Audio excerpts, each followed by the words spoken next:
Lance Tyler here from ActionKPI. Welcome to the Integrated Planning video series, Speed Track Edition. In our previous video, we looked at how workflow and security is applied to planning analytics. In this video, we're going to take a closer look at the workflow and the value it can add to your planning process. We're currently looking at the landing page.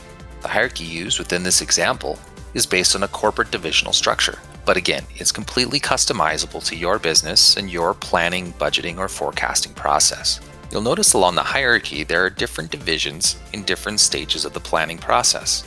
The red box indicates that those divisions haven't started, so the state is currently set to available. The orange box indicates it's in a working state, so they've actually started the planning process. The green circle with the lock indicates that the budget or forecast is complete and ready for review. This means the data within the division is locked and cannot be changed, unless the individual has security rights to unlock or reject at that divisional level. Last thing to mention around the workflow planning landing page is your ability to enter comments and include supplemental or backup documents related to the actual budgeting or forecasting process. You first click on the division, then click on Commentary Status,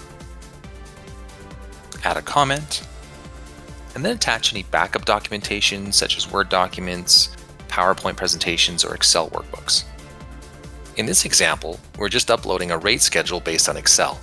So to summarize, using this workflow not only helps secure and lock down this valuable information, it also provides a good visualization of the overall progress as it relates to the planning, budgeting, or forecasting process, especially when there's a lot of people involved. And let's be honest, it helps you focus your efforts on which people to go and call, as there's always going to be individuals that are holding up the forecasting process. Thank you for watching this video. Please be sure to subscribe to our newsletter and check out the Modern Finance Professional Forum in the link below, as we have lots more videos, events, and content coming your way.